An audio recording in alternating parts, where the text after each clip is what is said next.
नमस्कार, आप देख रहे हैं डीडी न्यूज। मैं हूं आंचल गुलाटी गुंबर और आगे बढ़ने से पहले एक नजर सुर्खियों की तरफ। प्रधानमंत्री नरेंद्र मोदी आज संयुक्त राष्ट्र महासभा में समिट ऑफ द फ्यूचर को करेंगे संबोधित। दुनिया के भविष्य के लिए भारत की भूमिका पर रखेंगे विचार। संयुक्त राष्ट्र ने मानवता के बेहतर भविष्य के निर्माण के लिए अपनाया पैक्ट ऑफ द फ्यूचर। प्रधानमंत्री नरेंद्र मोदी ने कहा, भारत को लेकर दुनिया भर में उत्साह। टेक सीईओज की बैठक में अमेरिका की शीर्ष कंपनियों को दिया भारत में निवेश करने का आमंत्रण। टेक कंपनियों के सीईओ ने कहा, उभरते वैश्विक तकनीकी परिदृश्य में भारत बनेगा अहम भागीदार। जम्मू कश्मीर में विधानसभा चुनाव के दूसरे चरण के लिए आज थमेगा चुनावी प्रचार। भाजपा, नेशनल कॉन्फ्रेंस और पीडीपी पर प्रचार जारी। कांग्रेस नेता राहुल गांधी पुंछ और श्रीनगर में करेंगे रैली।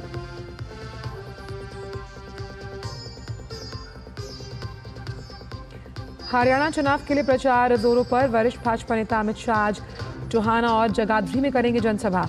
कांग्रेस अध्यक्ष मल्लिकार्जुन खड़गे की अंबाला और घरौंदा में जनसभाएं।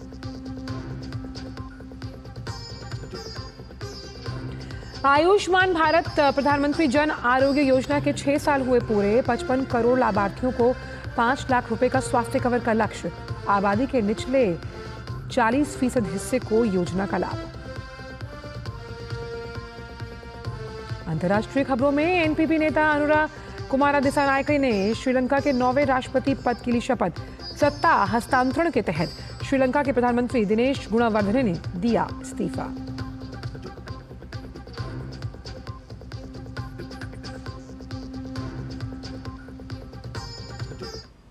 और खबरों में सबसे पहले बात करते हैं प्रधानमंत्री नरेंद्र मोदी की अमेरिका यात्रा से जुड़ी हुई।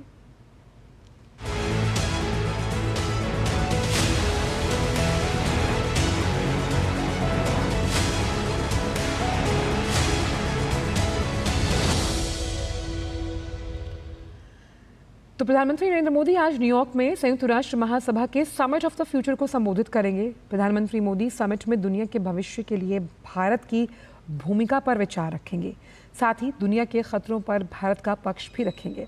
इस बीच संयुक्त राष्ट्र ने मानवता के बेहतर भविष्य के निर्माण के लिए पैक्ट ऑफ द फ्यूचर को अपनाया। संयुक्त राष्ट्र महासभा के अध्यक्ष फिलेमोन यांग ने पैक्ट ऑफ द फ्यूचर को अपनाए जाने को बेहतर वर्तमान और भविष्य की सुरक्षा के लिए ऐतिहासिक अवसर बताया। समझौते में अंतर्राष्ट्रीय शांति और सुरक्षा को बढ़ावा देने, सतत विकास लक्ष्यों के कार्यान्वयन को बढ़ावा देने, न्याय संगत और समावेशी समाजों को बढ़ावा देने पर जोर दिया गया। साथ ही तकनीक के सदैव मानव जाति के सामान्य हित में काम करने के लिए सदस्य देशों की सामूहिक इच्छा जताई गई। प्रधानमंत्री नरेंद्र मोदी की अमेरिका यात्रा के तीसरे दिन का जो सबसे बड़ा फोकस है वो है प्रधानमंत्री का यूएन में समिट ऑफ द फ्यूचर। कितना महत्वपूर्ण है ये संबोधन और ये सम्मेलन किन मायनों में खास है, बता रहे हैं न्यूयॉर्क से हमारे संवाददाता निखिल सिंह। सोमवार को प्रधानमंत्री नरेंद्र मोदी यूनाइटेड नेशंस में समिट ऑफ द फ्यूचर को संबोधित करेंगे। जाहिर तौर पर दुनिया उत्सुक होगी ये जानने के लिए कि भविष्य की समस्याओं के लिए भारत के प्रधानमंत्री आखिर क्या समाधान सुझाते हैं। भारत के अगर रुख की बात करें, भारत की प्राथमिकताओं की बात करें, तो इस समिट में भारत साउथ साउथ कोऑपरेशन से लेकर सतत विकास और उससे जुड़े हुए लक्ष्यों को समयबद्ध तरीके से प्राप्त करने के लिए किए जा रहे प्रयासों पर जोर देगा। जब दुनिया भर के तमाम देशों के शीर्ष नेता इस समिट में एकत्रित होंगे तो चिंतन, मंथन, मनन इस बात पर होगा कि आखिर कौन सी रणनीति वर्तमान में अपनाई जाए ताकि दुनिया का भविष्य बेहतर बन सके। इस समिट में एक outcome document pact for the future भी अपनाया जाएगा। कैमरामैन संजय जैना के साथ Nikhil Singh, DD news, United Nations, New York. प्रधानमंत्री नरेंद्र मोदी ने न्यूयॉर्क में टेक सीईओज की गोलमेज बैठक में हिस्सा लिया। पीएम ने एआई, क्वांटम कंप्यूटिंग से जुड़ी तमाम जो शीर्ष कंपनियां हैं उनके प्रमुखों के साथ बैठक की। बैठक में एआई, सेमीकंडक्टर जैसे अहम मुद्दों पर चर्चा हुई। प्रधानमंत्री ने भारत में निवेश की संभावनाओं और तकनीक डिजाइन इन इंडिया को लेकर सभी को आमंत्रित किया। सीईओज के साथ राउंड टेबल मीटिंग को संबोधित करते हुए पीएम ने डेटा प्रोटेक्शन लॉ की अहमियत को भी रेखांकित किया है। नया डेटा प्रोटेक्शन लॉ बनाया है, उससे भी आप जैसे साथियों को महत्व है। अब डेटा प्रोटेक्शन लॉ का तो महत्व ही है। अब मैं डेटा पॉलिसी को लेकर के भी आ रहा हूं और मैं गवर्नेंस के मॉडल में डेटा गवर्नेंस पर भी बल दे रहा हूं। मैं गवर्नेंस में एक साइमल्टेनियस पिलर खड़ा करना चाहता हूं, जो गवर्नेंस के ट्रेडिशनल मॉडल है, उसके साथ साथ एक गवर्नेंस का डेटा गवर्नेंस का मॉडल, ये दोनों साइमल्टेनियस कैसे काम करे, क्योंकि बदलती हुई दुनिया में ये बहुत बड़ा रोल प्ले करने वाला है और हम उस दिशा में आगे बढ़ने का प्रयास कर रहे हैं। प्रधानमंत्री ने कहा कि 21वीं सदी टेक्नोलॉजी ड्रिवन है, लेकिन तकनीक का लोकतंत्र से समन्वय बेहद अहम होता है। तकनीक अगर लोकतंत्र के बिना है तो वो संकट का कारण बन सकती है। 21वीं सदी टेक्नोलॉजी ड्रिवन है। शायद ही जीवन का कोई क्षेत्र ऐसा होगा कि जिसको अब टेक्नोलॉजी ड्राइव न करती हो। किसी समय टेक्नोलॉजी का प्रभाव था, अब मैं देखता हूं टेक्नोलॉजी ड्राइव करने वाली है। लेकिन ऐसे समय में सिर्फ टेक्नोलॉजी या टेक्नोलॉजी प्लस डेमोक्रेसी, इसका एक संतुलन बहुत जरूरी है, क्योंकि डेमोक्रेटिक वैल्यूज और टेक्नोलॉजी का मिलना मानव कल्याण की गारंटी देता है, एक विश्वास पैदा करता है। प्रधानमंत्री ने अपने संबोधन में कहा कि भारत सेमीकंडक्टर डिजाइन में भारत की जो 20% हिस्सेदारी है उसका जिक्र किया गया। साथ ही भारत की नई मुहिम डिजाइन इन इंडिया की भी उन्होंने जानकारी साझा की है। लक्ष्य 1-2 सालों में 85,000 technician, engineers and R&D experts, उनका हम निर्माण करना चाहते हैं। उस प्रकार का हम इकोसिस्टम बना करके रिक्वायरमेंट अनुकूल स्किलिंग, उस दिशा में हम बल देने का प्रयास कर रहे हैं। सेमीकंडक्टर डिजाइन में तो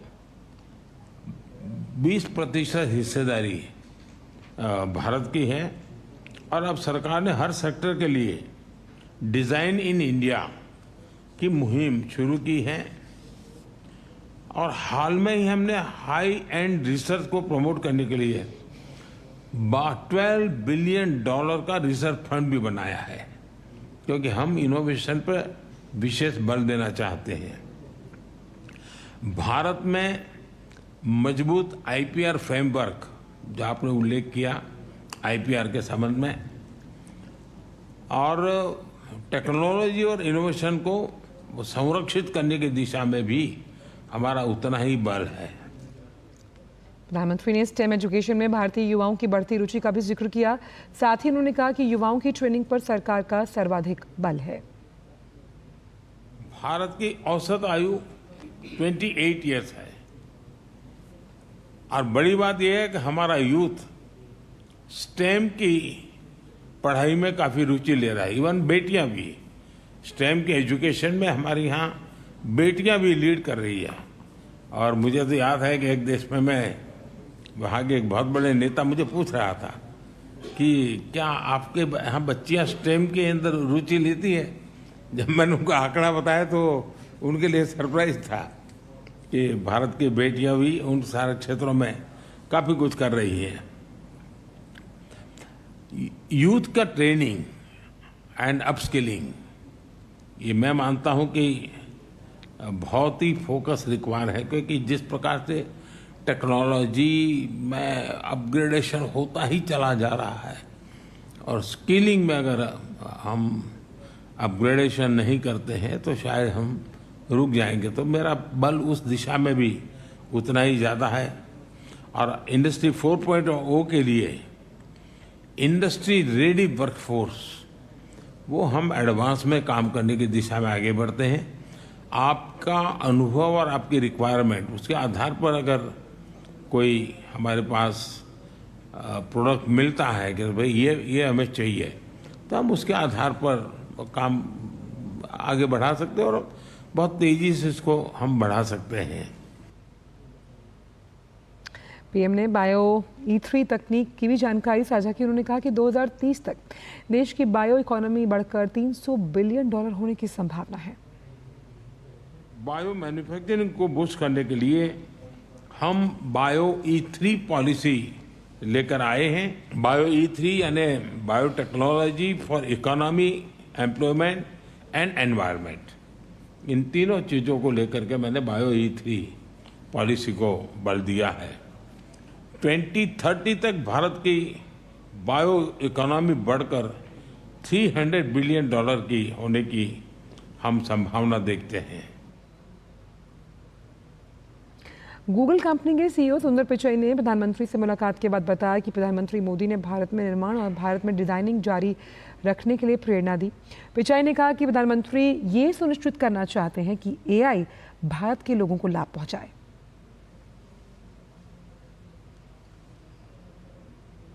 Has been focused on transforming India with his Digital India vision. He pushed us to continue making in India, designing in India. We are proud to now make our Pixel phones manufactured in India. He is really thinking about how AI can transform India in a way that benefits the people of India. He challenged us to think about applications in healthcare, education, agriculture, and he's also thinking about the infrastructure of India, be it data centers, power, energy, and investing to make sure India can transition. And we are proud to be partnering with India. We are robustly investing in AI in India, and we look forward to doing more. We have several programs in partnership with MeitY, the Agriculture and Health Ministries, the central and state governments, and we look forward to doing more in India. He has always challenged all of us to do more for India, and now he is asking us to do the same with AI. He has a clear vision, both in terms of the opportunity that AI will create, but he wants to make sure ultimately AI is there to benefit the people of India. And he has a clear vision that it should all be in the service of people of India. He's challenging us to do more. और Nvidia के CEO Jensen Huang ने प्रधानमंत्री को incredible student बताया। Huang ने बताया कि वो भारत में कई कंपनियां, स्टार्टअप्स और आईटी के साथ साझेदारी कर रहे हैं। I've enjoyed so many meetings with Prime Minister. He's such an incredible student.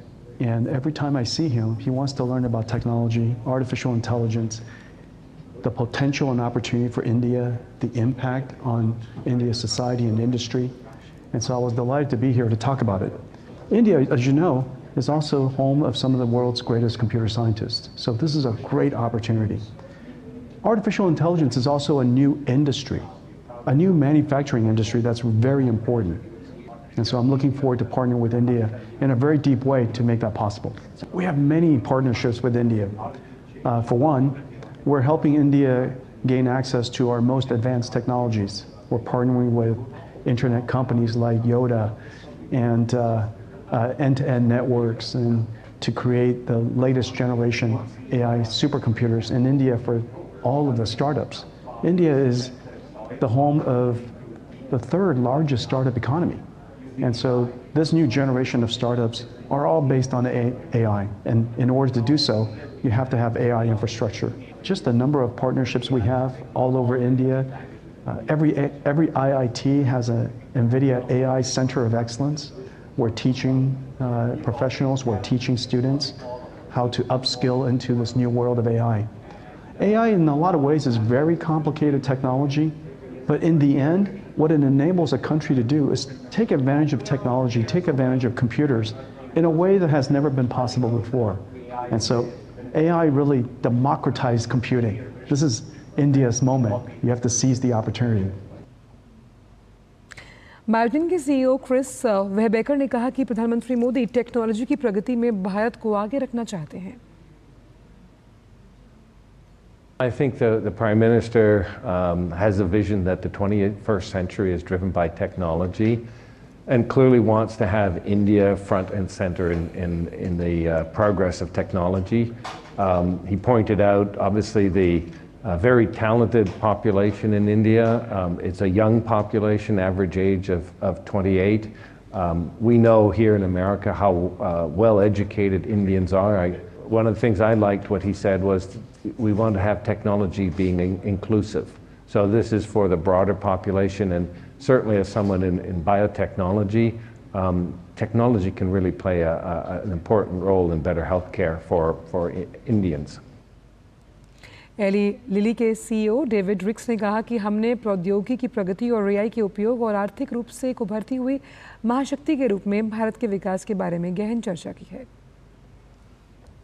We had a wonderful meeting with Prime Minister Modi to exchange ideas about the advancement of technology, the use of AI and biotechnology, and the growth of India as an emerging superpower economically.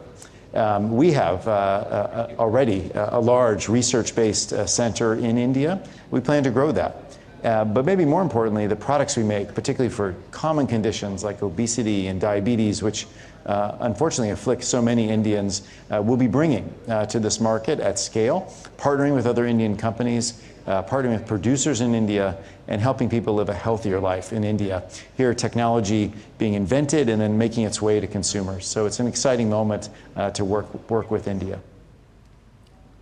वहीं HP के CEO Anrich Lowry ने PM से मुलाकात को शानदार बताया और कहा कि प्रधानमंत्री मोदी के प्रयास की वो सराहना करते हैं और वो भारत में विस्तार जारी रखने के लिए क्या कुछ करना चाहते हैं. आइए सुनते हैं.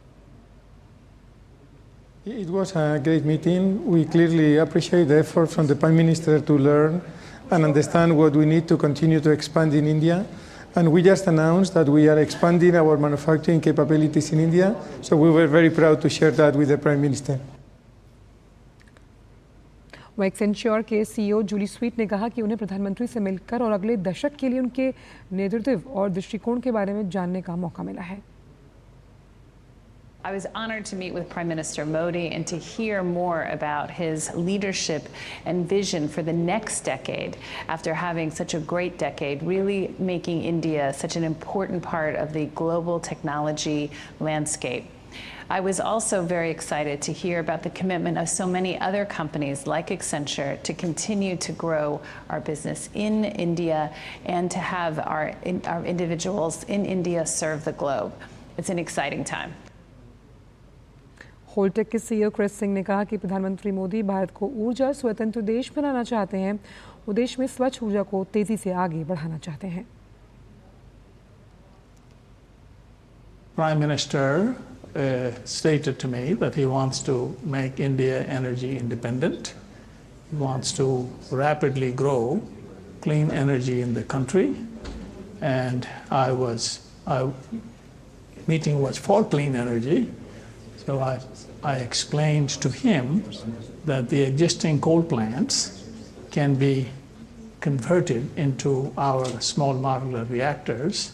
The capacity at the plant will be increased by a factor of 3. Prime Minister is a very bright man, you know. He picks up things. He's very bright. I mean, he understands the issues. He understands the challenges, and I think that he gets it. प्रधानमंत्री नरेंद्र मोदी ने फिलिस्तीन के राष्ट्रपति महमूद अब्बास से द्विपक्षीय मुलाकात की.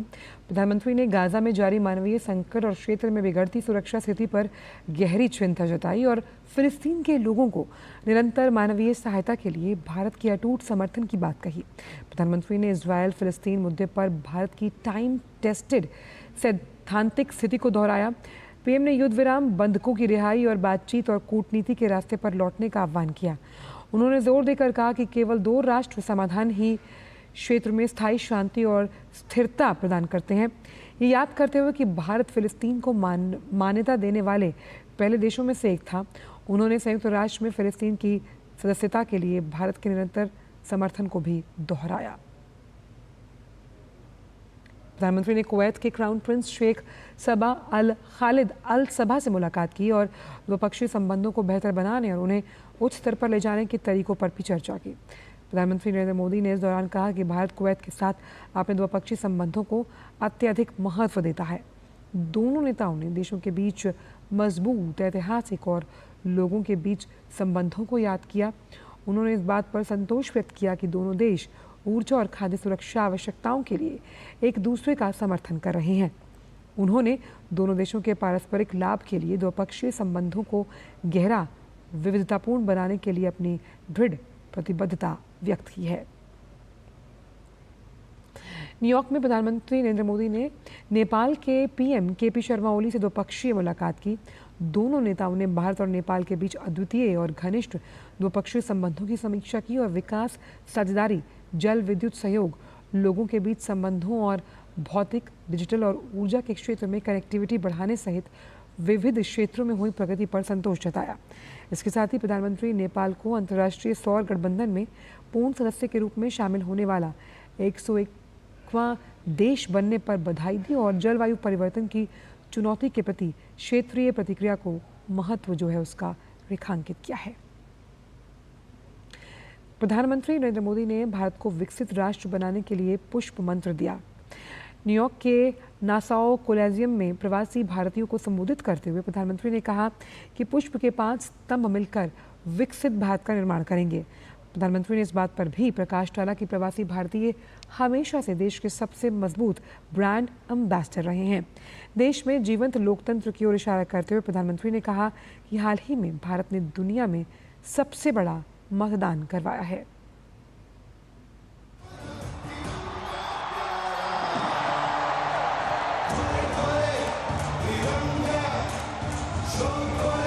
विदेशी धरती पर भारत के गौरव का गुणगान जड़ों से जुड़े भारतीयों में उत्साह भरने वाला रहा।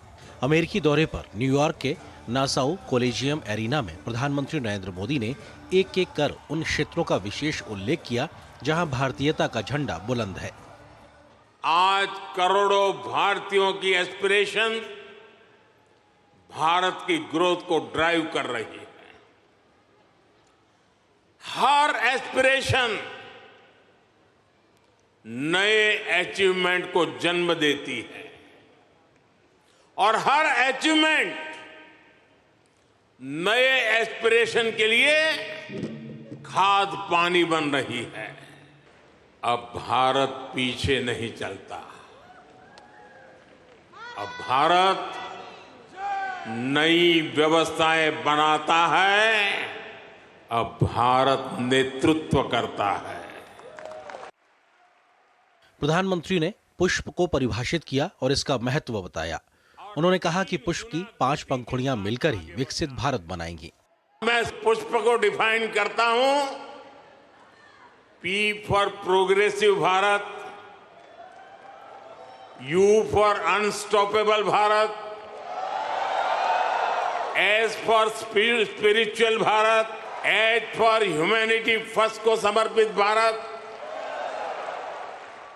P फॉर प्रोस्परस भारत, यानी पुष्प की 5 पंखुड़ियों को मिलाकर ही विकसित भारत बनाएंगे। प्रधानमंत्री ने कहा कि भारत अब रुकने वाला और थमने वाला नहीं है। उन्होंने कहा कि भारत चाहता है कि अब ज्यादा से ज्यादा device made in India chip से बने। भारत अब रुकने वाला नहीं है। भारत अब थमने वाला नहीं है। भारत चाहता है दुनिया में ज्यादा से ज्यादा device made in India chip पर चले। हमने सेमीकंडक्टर सेक्टर को भी भारत की तेज ग्रोथ का आधार बनाया है। पीएम मोदी ने अपने संबोधन में इस साल भारत में हुए लोकसभा चुनाव का भी जिक्र किया। उन्होंने कहा कि चुनाव की लंबी प्रक्रिया के बाद इस बार भारत में कुछ अभूतपूर्व हुआ है। लगातार तीसरी बार केंद्र में भाजपा की सरकार सत्ता में लौटी है। पिछले 60 वर्षों में ऐसा नहीं हुआ। प्रधानमंत्री नरेंद्र मोदी ने जहां भारत की विकास गाथा को एक एक कर बताया और बताया कि किस तरह से तमाम भारतीय संघर्ष के साथ लगातार आगे बढ़ रहे हैं और आने वाला समय सिर्फ हमारा है। कैमरामैन संजय जैना के साथ Nikhil Singh, DD news, New York.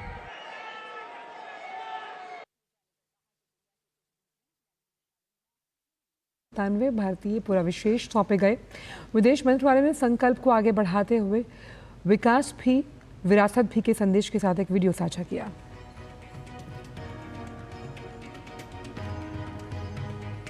During the visit of the Prime Minister Shri Narendra Modi to the United States from 21st to 23rd September 2024, the United States has handed over 297 pieces of Indian antiquities. Some of these antiquities include a 3rd to 4th century CE. वक्त एक छोटे से break का है। MDH का kitchen king kitchen में हो तो हम सब कुछ बना सकते हैं। बैंगन का भरता, आलू गोभी, भिंडी मसाला और भी बहुत कुछ। MDH। बेटियां घर की रौनक हैं। बेटियां घर संवारती हैं। बेटियां पीढ़ियां सजाती हैं। बेटियां घर की बुनियाद कहलाती हैं। बेटियों को सलाम करता है मोंगिया स्टील, स्टील का बादशाह। ब्रेक के बाद सभी का स्वागत। और अब खबरों में बात करते हैं हरियाणा और जम्मू कश्मीर विधानसभा चुनाव से जुड़ी हुई।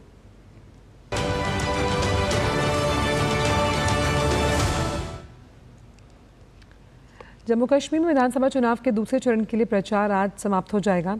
इस चरण में 5 जिलों की 26 विधानसभा सीटों पर 25 सितंबर को वोट डाले जाएंगे। दूसरे चरण में जम्मू के रियासी, राजौरी और पुंछ के साथ साथ कश्मीर घाटी में श्रीनगर और बडगांव जिले में मतदान होगा। इनमें से 11 सीटें जम्मू डिवीजन के 3 जिलों में हैं। पुंछ जिले में पुंछ हवेली भी एक निर्वाचन क्षेत्र है जहां दूसरे चरण में मतदान कराया जा रहा है। जम्मू कश्मीर विधानसभा चुनाव 3 चरणों में कराए जाने हैं। वोटों की गिनती 8 अक्टूबर को होगी। जम्मू कश्मीर में विधानसभा चुनाव के लिए प्रचार जोरों पर है। भाजपा, कांग्रेस, नेशनल कॉन्फ्रेंस और पीडीपी समेत सभी दल चुनाव प्रचार में जुटे हैं। कांग्रेस नेता राहुल गांधी आज 2 चुनावी रैलियों को संबोधित करने वाले हैं। राहुल पुंछ और श्रीनगर में जनसभा कर अपनी पार्टी के प्रत्याशियों के लिए वोट मांगेंगे। राहुल गांधी दोपहर 12 बजे पुंछ के सूरनकोट क्षेत्र और करीब 1:30 बजे श्रीनगर के सेंट्रल शालिंगटेंग निर्वाचन क्षेत्र में रैलियों को संबोधित करने वाले हैं।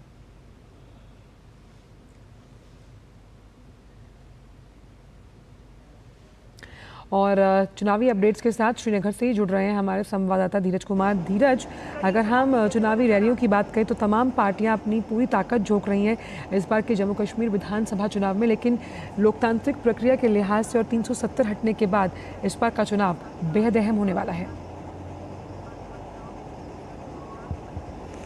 जी बिल्कुल, आपने सही कहा। जो इस बार का जो चुनाव है वो पहली बार ये चुनाव हो रहा है धारा 370 के हटने के बाद। और जिस तरीके से हमने देखा कि कश्मीर और जम्मू के संभाग में बदलाव देखा गया है, लोगों में शांति देखी गई है और लोग चैन से अपने घरों में सो रहे हैं। कल ही हमने पुंछ और राजौरी जिले का दौरा किया, जबकि केंद्रीय गृह मंत्री यहाँ आए थे और कल उनका कार्यक्रम जो बॉर्डर का जो इलाका है वो नौशेरा में कार्यक्रम था। और नौशेरा में हमारी काफ़ी लोगों से बातचीत हुई और इस बातचीत के संदर्भ में उन्होंने साफ तौर पे बताया कि यहाँ किस प्रकार से 2019 के बाद शांति का माहौल कायम हुआ है। अगर हम नौशेरा की ही बात कर लें तो अनेक घरों में जो अनेक तरीके की कहानियाँ हैं, वो कहानियाँ हैं कि कैसे सीमा पार से दहशतगर्दों की तरफ से गोले बारूद आते थे और वो चैन से अपने घरों में नहीं सो पाते थे। जब वो अपने घरों में जाते थे तो दूसरों के घरों के आसपास धुआं उठता हुआ देखते थे। दरख्ती दीवारों की अनेकों कहानियां हमने नौशेरा में जाके सुनी है और हमने ये भी जाके देखा है कि कैसे लोग अपने ही घरों में बंकर बनाकर जिंदगी गुजार रहे थे और उन बंकरों में कैसे उनका जीवन होता था, ये तो देखने वाली बात है। लेकिन इतना जरूर है कि जब से अनुच्छेद 370 वहाँ से हटा है, सीमा पार से गोलीबारी में कमी आई है, कमी आई नहीं है बल्कि ये कहा जा सकता है कि सीमा पार से गोलीबारी बंद हुई है, तो लोग अपने घरों में सो रहे हैं। लोगों ने हमें इस तरीके से बताया कि कैसे उन्होंने अपने परिजनों को खोया है, अपने बिलखते बच्चों को खोया है।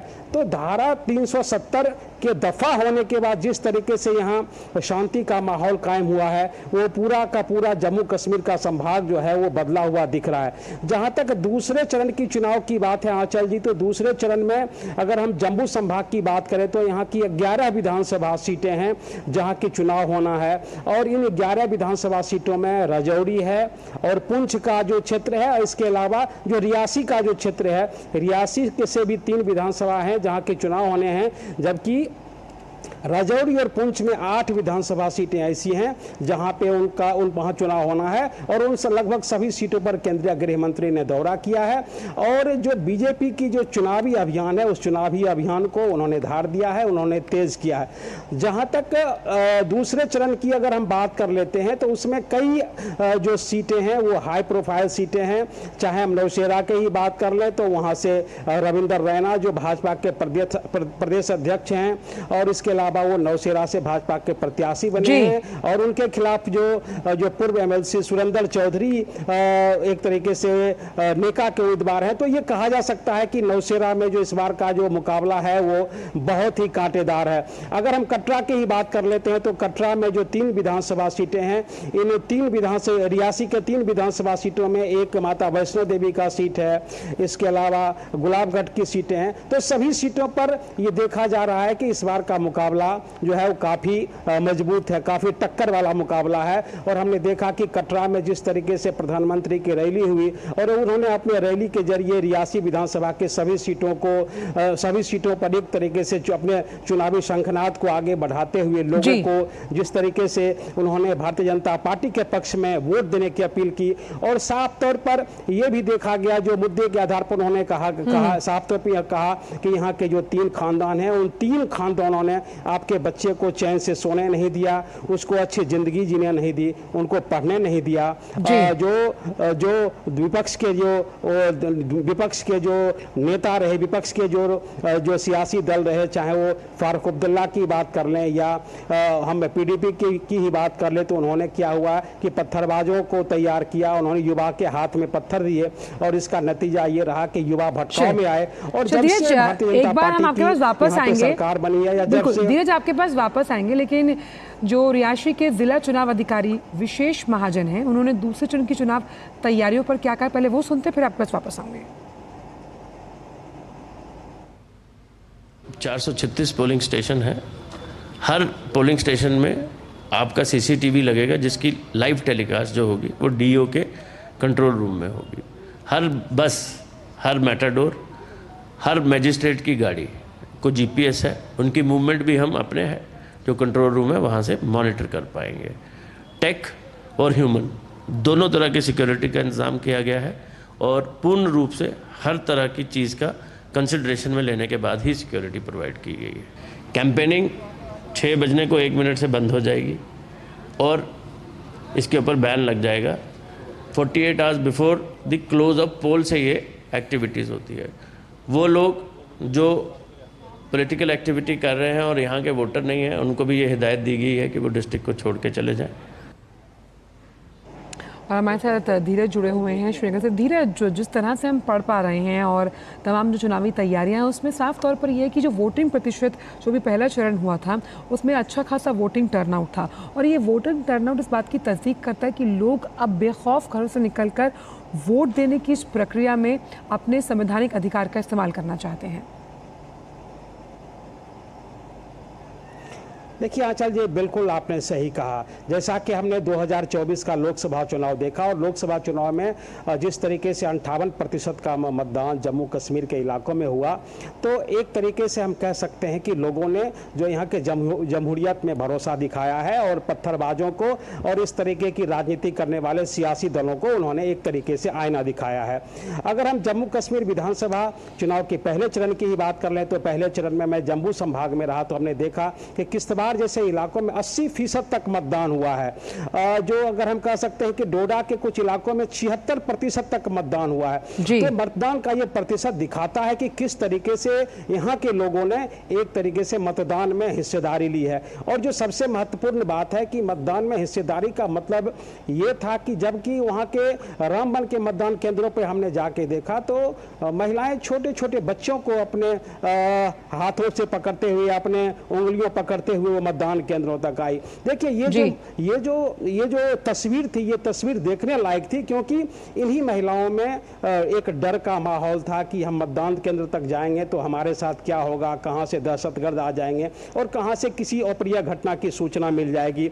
लेकिन जिस तरीके से हमने महिलाओं को बेखौफ अपने बच्चों के साथ मतदान केंद्र पर आते हुए देखा और बिना निडर होकर आते हुए देखा, तब हमें जरूर लगा था कि जो सही में जो जम्मू कश्मीर की जो फिजा जो है वो बदल चुकी है। यहाँ की फिजाओं में जो जहर घोला गया था वो जहर अब यहाँ से बाहर निकल चुका है। और खास करके अनुच्छेद 370 के हटने के बाद जिस तरीके से यहाँ पे शांति आई है वो देखने लायक है और इसका नतीजा हमें चुनावों में दिख रहा है। बिल्कुल, बहुत बहुत शुक्रिया धीरज श्रीनगर से इन तमाम चुनावी अपडेट्स को हमसे साझा करने के लिए। और फिलहाल आगे बढ़ने से पहले वक्त एक छोटे से ब्रेक का है। ब्रेक के उस पार भी खबरें रहेंगी जारी। आप देखते रहिए डीडी न्यूज़। बेटियां घर की रौनक हैं, बेटियां घर संवारती हैं, बेटियां पीढ़ियां सजाती हैं, बेटियां घर की बुनियाद कहलाती हैं। बेटियों को सलाम करता है मोंगिया स्टील, स्टील का बादशाह। ब्रेक के बाद सभी का स्वागत। तो जम्मू कश्मीर में विधानसभा के दूसरे चरण के मतदान की प्रमुख सीटों में से एक हॉट सीट है नौशेरा विधानसभा सीट। राज्य में पहली बार अनुच्छेद 370 के हटने के बाद यहां चुनाव हो रहे हैं। नौशेरा में टनल बंकर के निर्माण को लेकर कनेक्टिविटी जैसे ढेरों काम हुए। लोगों ने कहा कि अनुच्छेद 370 के हटने के बाद अब वो नौशेरा में अमन चैन से जीते हैं। कम्युनिटी बैंकर जो है, जैसे हमारे स्कूल हैं, पंचायत घर है, वहाँ पर हमारे को कम्युनिटी बैंकर दिए हैं और हमारी जहाँ यही सुविधा हुई है। अभी हमारे लोग जो है उनको डरने की जरूरत नहीं है, जहाँ पर सेफ होके बैंकरों के बीच में आराम से रहते हैं। और भारतीय जनता पार्टी ने 2017-18 के बीच में ये हमारा और अरविंद रैना जब आए थे तो उन्होंने जहाँ था अपने राजनाथ सिंह को लाया था और हमारे लोगों को जहाँ अभी कोई भी दिक्कत कोई भी परेशानी नहीं होती, कहीं हर घर में जहाँ उन्होंने बैंकर दिए भारतीय जनता पार्टी ने। भाई थे, उनके साथ बहुत जुल्म होते थे, तो वो दिन रात बेचारे हमारी सेवा में लगे रहते थे। तो उनकी भी मोदी जी ने बहुत अच्छी तरह उनकी सैलरी बढ़ाई है, बहुत उनके परिवार के लिए किया, हमारे लिए बहुत कुछ उन्होंने किया। 14 से बाद हमारी काया पलट गई, तो मोदी जी तो हमारे भगवान के हनुमान जी के रूप में हमारे देश में आए हैं। 2014 से पहले जो है ना, वो हम इतना डरते थे जब वहाँ से पाकिस्तान से गोलाबारी होती थी, तो हम लोग सभी ना 2-2 सूट पहन के सोते थे कि कब हमें उठ के जाना पड़े। और छोटा सा बैग एक मतलब अपने सराहने ही रखते थे कि हमें जब भागना पड़े तो एटलीस्ट जहाँ भी हम जाएंगे, पता नहीं जंगल में रात बितानी है, हमें कहाँ बितानी है, एटलीस्ट 2 सूट तो हो ना, कि अभी तो पता नहीं होता था कहाँ जाना है। तो बड़े बड़े बैग भी नहीं लेके जा सकते थे, क्योंकि आर्मी वाले बेचारे गाड़ियों में एकदम से सभी लोगों को मतलब लेके जाएंगे, तो सामान के लिए जगह ही नहीं होती थी। बड़ी मुश्किल से जान बचा के ही हम उस गाड़ियों में बैठ सकते थे। वहीं हरियाणा में होने वाले एक चरण के विधानसभा चुनाव के लिए प्रचार जोरों पर है। भाजपा के वरिष्ठ नेता और गृह मंत्री अमित शाह टोहाना और जगाधरी में जनसभाएं करने वाले हैं। हरियाणा में 5 अक्टूबर को मतदान होना है। राज्य की सभी 90 सीटों पर एक ही चरण में मतदान होगा। वहीं नतीजे 8 अक्टूबर को घोषित होंगे।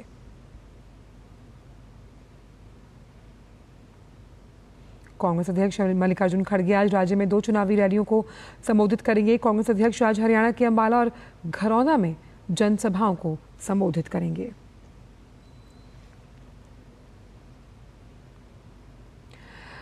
सर्विकल कैंसर की रोकथाम के लिए प्रधानमंत्री की प्रतिबद्धता और अमेरिका को दिए जाने वाले आर्थिक सहयोग का एम्स दिल्ली ने स्वागत किया। एम्स दिल्ली की ओर से सोशल मीडिया प्लेटफॉर्म एक्स पर किए गए एक पोस्ट में लिखा, प्रधानमंत्री ने वैज्ञानिकों के योगदान को मान्यता दी और क्वाड में सर्विकल कैंसर की रोकथाम के लिए $7.5 मिलियन अमेरिकी डॉलर देने की प्रतिबद्धता जताई, जिसमें निदान, टीके और प्रशिक्षण कार्यक्रम शामिल हैं। ये निसंदेह डॉक्टर नीरजा भटला के जीवन के सबसे यादगार दिनों में से एक था और ये सर्विकल कैंसर की रोकथाम के परिदृश्य में बदलाव लाएगा। एम्स परिवार की ओर से मैम को हार्दिक बधाई।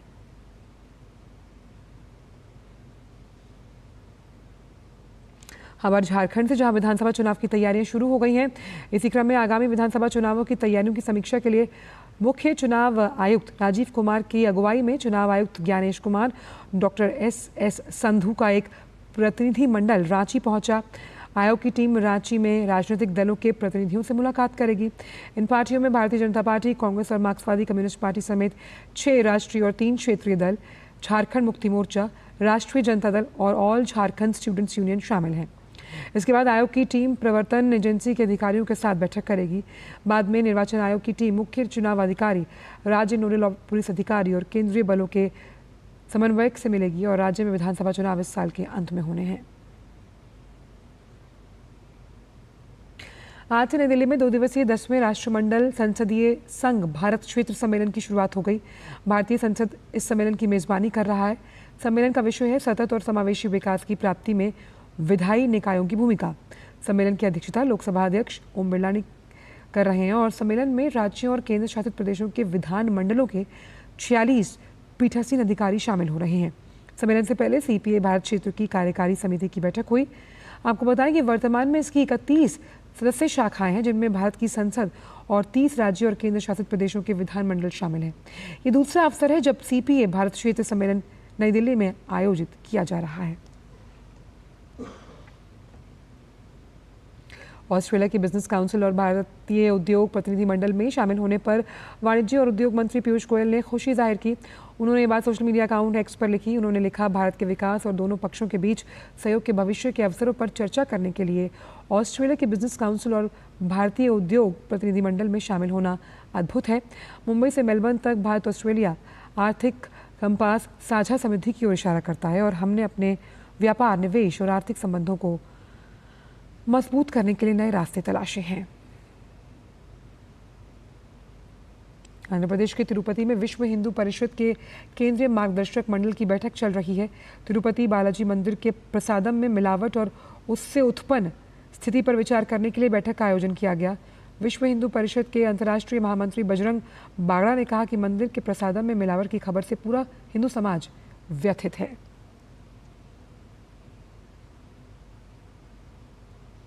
हिंदू समाज विभिन्न प्रकार की चुनौतियों का सामना कर रहा है और अभी पिछले 3-4 दिनों से हम जहां पर जिस धर्म क्षेत्र में, पावन क्षेत्र में हम यहाँ आज बैठे हैं, इसी क्षेत्र से एक ऐसा हृदय विदारक समाचार आया कि हिंदुओं के पवित्रतम तीर्थों में से एक हमारे वेंकट स्वामी के भोग और प्रसाद में अशुद्धि का जो समाचार मिला, पूरा हिंदू समाज पूरे विश्व में, भारत में ही नहीं पूरे विश्व में पूरा हिंदू समाज व्यथित है और आहत है।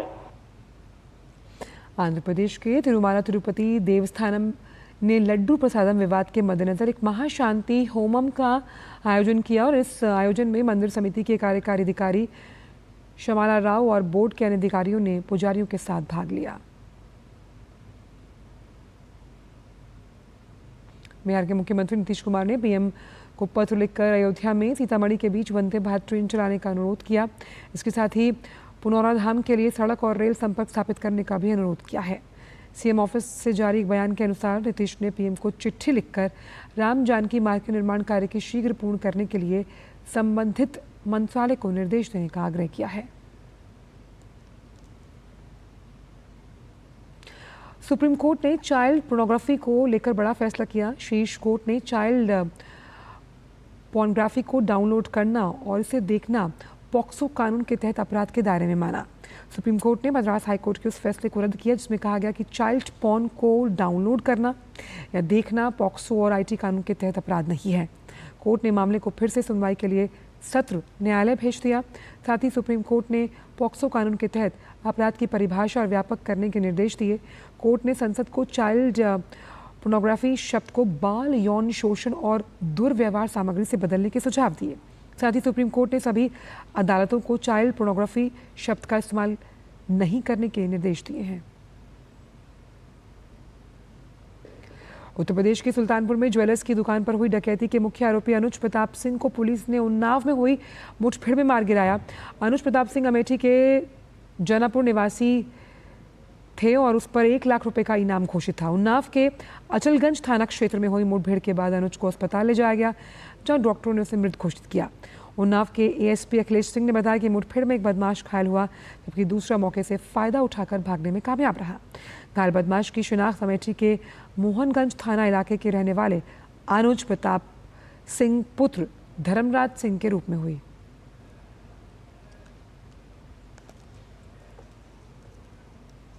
सुल्तानपुर में भरत ज्वेलर्स की दुकान में हुई डकैती से संबंधित अभियुक्तगणों की आज दिनांक 23/9/24 को एसटीएफ लखनऊ की टीम के साथ थाना अचलगंज उन्नाव क्षेत्र में मुठभेड़ हुई, जिसमें एक बदमाश घायल हुआ और दूसरा मौके का फायदा उठाकर भागने में सफल हो गया।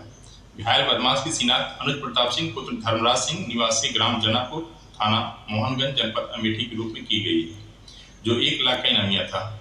घायल बदमाश को प्राथमिक उपचार हेतु 108 एम्बुलेंस के माध्यम से सरकारी अस्पताल में भेजा गया, जहां से उसे प्राथमिक उपचार के बाद जिला अस्पताल उन्नाव भेजा गया। जिला अस्पताल में अभियुक्त को चिकित्सक द्वारा मृत घोषित कर दिया गया। जिला फील्ड यूनिट की टीम व थाना अचलगंज पुलिस द्वारा अग्रिम विधिक कार्रवाई की जा रही है।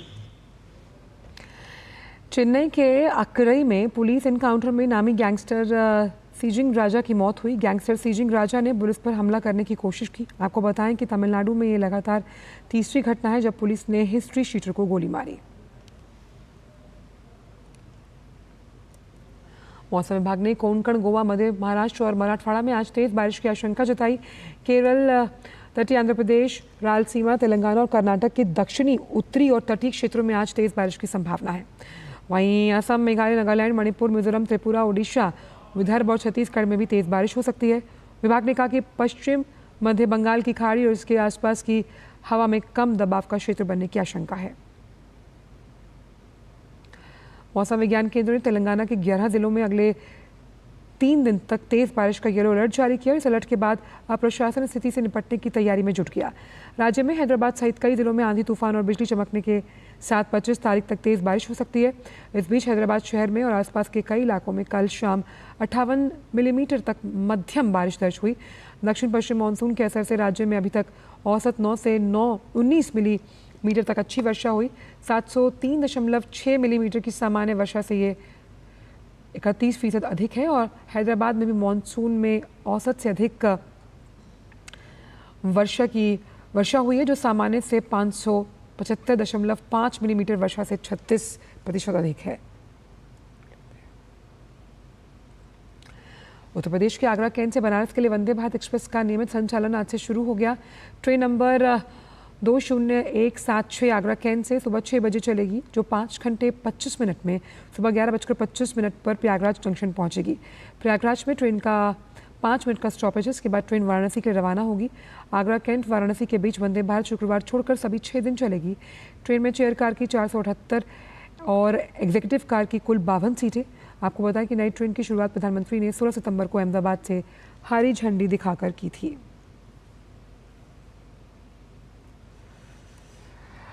उत्तर प्रदेश के रामपुर में रेलवे ट्रैक पर लोहे का खंभा रखने के आरोप में जीआरपी ने 2 आरोपियों संदीप चौहान और विजेंद्र उर्फ टिंकू को गिरफ्तार किया। आरोपी संदीप पर पहले से 16 जबकि विजेंद्र पर 2 आपराधिक मुकदमे दर्ज हैं।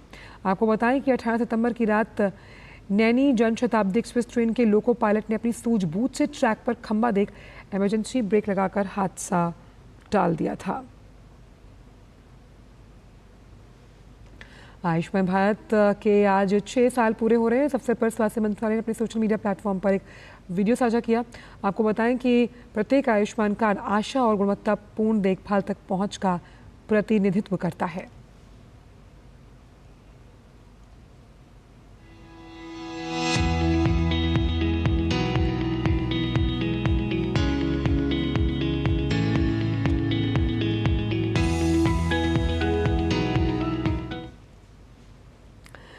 ओडिशा के मुख्यमंत्री मोहन चरण मांझी ने कल भुवनेश्वर के भरतपुर पुलिस स्टेशन में एक सेनाधिकारी और उसकी मंगेतर के कथित यौन और शारीरिक उत्पीड़न की न्यायिक जांच के आदेश दिए।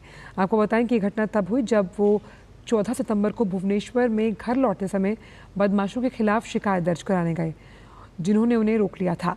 ओडिशा के मुख्यमंत्री कार्यालय के हैंडल से एक्स पर एक पोस्ट में कहा गया कि उक्त जाँच न्यायाधीश चितरंजन दास द्वारा की जाएगी।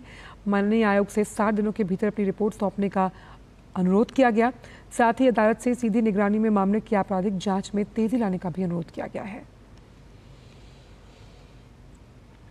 Delhi Waqf board money laundering मामले में गिरफ्तार हुए आम आदमी पार्टी के विधायक अमानतुल्लाह खान की न्यायिक हिरासत आज से समाप्त हो रही है। आपको बताएं कि आप विधायक को पहले 7 दिन ईडी की हिरासत में रखा गया। ईडी ने अदालत को बताया कि खान जांच में सहयोग नहीं कर रहे और यदि उन्हें रिहा किया गया तो वो गवाहों को प्रभावित कर सकते हैं। विशेष न्यायाधीश राकेश सयाल ने ईडी की याचिका पर सुनवाई करते हुए विधायक को न्यायिक हिरासत में भेजा था। भाजपा नेता शहजाद पूनावाला ने कांग्रेस पार्टी पर गंभीर आरोप लगाए। उन्होंने कहा कि कांग्रेस पार्टी के अंदर से कुमारी शैलजा की अगुवाई को लेकर जो टिप्पणी आई वो कांग्रेस पार्टी की मानसिकता को दर्शाती है। इसी कारण से हरियाणा के लोग और कुमारी शैलजा के समर्थकों द्वारा जनसभा में जाने से बहिष्कार किया जा रहा है। साथ ही कहा गया कि कांग्रेस पार्टी हमेशा से दलित समाज और आरक्षण के खिलाफ बोलती आई है। दलितों का अपमान यही कांग्रेस पार्टी की असली पहचान है। पहले कांग्रेस पार्टी के युवराज राहुल गांधी ने कहा कि वो दलितों का आरक्षण समाप्त करना चाहते हैं और अब हम देख रहे हैं कि किस प्रकार से दलितों के नेतृत्व को समाप्त करने की पूरी साजिश हरियाणा में रची जा रही है, जिसके चलते कांग्रेस की ही नेत्री कुमारी शैलजा जी अब उनके जनसभाओं में जाने से इनकार कर रही है, ना उनके समर्थक जा रहे हैं। उल्टा कुमारी शैलजा के समर्थकों ने मिलकर पुतला फूका है उन नेताओं का कांग्रेस के जो अभद्र टिप्पणी कर रहे हैं एक दलित महिला को लेकर। ये उनकी मानसिकता को दिखाता है और कांग्रेस पार्टी के लिए कोई नई बात नहीं है। रुक करते हैं अंतर्राष्ट्रीय खबरों की तरफ। नेशनल पीपल्स पावर यानी कि एनपीपी के नेता अनुरा कुमार दिसानायका ने श्रीलंका के नए राष्ट्रपति के तौर पर शपथ ले ली है और श्रीलंका के राष्ट्रपति सचिवालय में देश के मुख्य न्यायाधीश ने दिसानायका को राष्ट्रपति की पद की शपथ दिलाई। पदभार संभालने के बाद अपने संबोधन में उन्होंने कहा कि वो राष्ट्रपति के रूप में लोकतंत्र के सभी मूल्यों को बनाए रखने के लिए काम करेंगे। इस दौरान उन्होंने शांतिपूर्ण तरीके से सत्ता हस्तांतरण करने के लिए पूर्व राष्ट्रपति रणिल विक्रमसिंघे को धन्यवाद दिया। ये पहला मौका है जब श्रीलंका में कोई वामपंथी नेता देश के राष्ट्रपति के तौर पर चुना गया। अनुरा ने 3 नामी उम्मीदवार नमल राजपक्षे, साजिद प्रेमदासा और रणिल विक्रमसिंघे को चुनाव में मात दी। श्रीलंका के प्रधानमंत्री दिनेश गुणावर्धने ने राष्ट्रपति चुनाव में अनुरा कुमार दिसानायका की जीत के बाद आधिकारिक तौर पर अपना इस्तीफा दे दिया। दिनेश गुणावर्धने साल 2022 से श्रीलंका के प्रधानमंत्री के तौर पर कार्यरत थे। सत्ता परिवर्तन के बाद उन्होंने नवनिर्वाचित राष्ट्रपति को अपना त्यागपत्र सौंप दिया। अमेरिकी उपराष्ट्रपति कमला हैरिस ने 5 नवंबर को होने वाले राष्ट्रपति चुनाव से पहले पूर्व राष्ट्रपति डोनाल्ड ट्रंप को एक और बहस की चुनौती दी। वहीं पूर्व राष्ट्रपति डोनाल्ड ट्रंप ने कुछ राज्यों में पहले से ही मतदान शुरू होने का हवाला देते हुए इस प्रस्ताव को फिर एक बार ठुकरा दिया। कमला हैरिस ने 23 अक्टूबर को CNN पर बहस का न्योता दिया। न्यूयॉर्क में हुए एक फंड रेजर कार्यक्रम में कमला हैरिस ने कहा कि चुनाव से पहले एक और बहस करना मतदाताओं के प्रति हमारा कर्तव्य है। अमेरिकी राष्ट्रपति जो बाइडेन आज व्हाइट हाउस में संयुक्त अरब अमीरात के राष्ट्रपति शेख मोहम्मद बिन जायद अल नहयान की मेज़बानी करेंगे। प्राप्त जानकारी के अनुसार इस मुलाकात के दौरान क्षेत्रीय स्थिरता को मजबूती प्रदान करने और तनाव को कम करने जैसे महत्वपूर्ण मुद्दों पर चर्चा होगी। इसके अलावा UAE के राष्ट्रपति शेख मोहम्मद बिन जायद अल नहयान और जो बाइडेन उन्नत तकनीक, आर्टिफिशियल इंटेलिजेंस, आंतरिक अन्वेषण जैसे क्षेत्रों पर सहयोग के लिए भी काम करेंगे।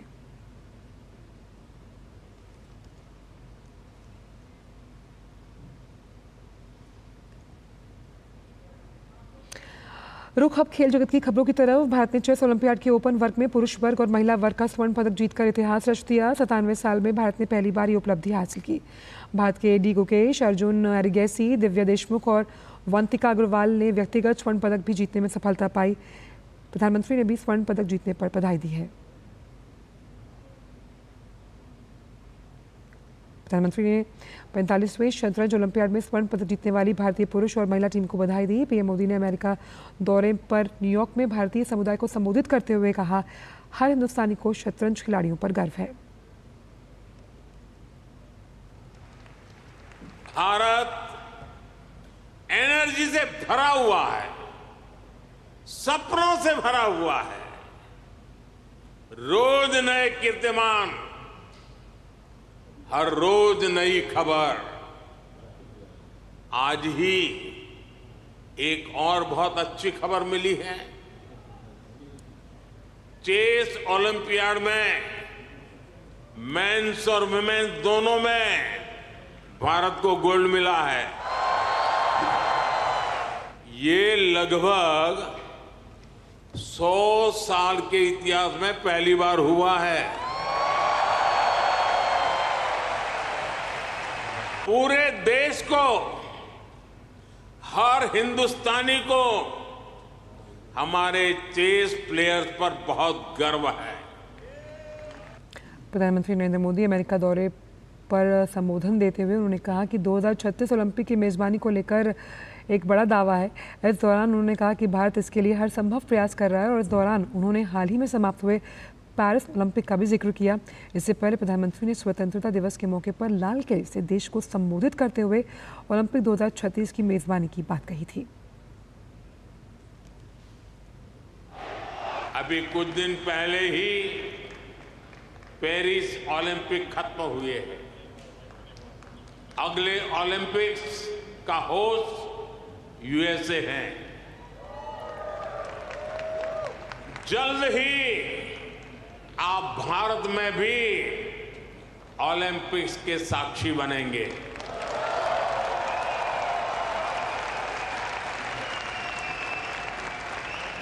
हम 2036 के ओलंपिक्स की मेजबानी के लिए हर संभव प्रयास कर रहे हैं।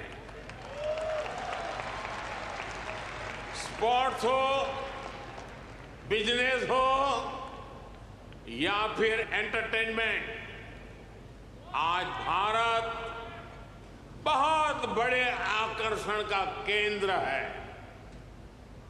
आज आईपीएल जैसी भारत की लीग्स दुनिया की टॉप लीग्स में से एक है।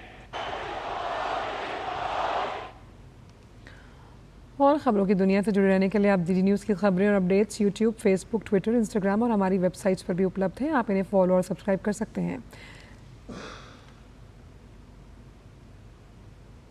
फिलहाल समाचारों में इतना ही। दीजिए इजाजत। नमस्कार।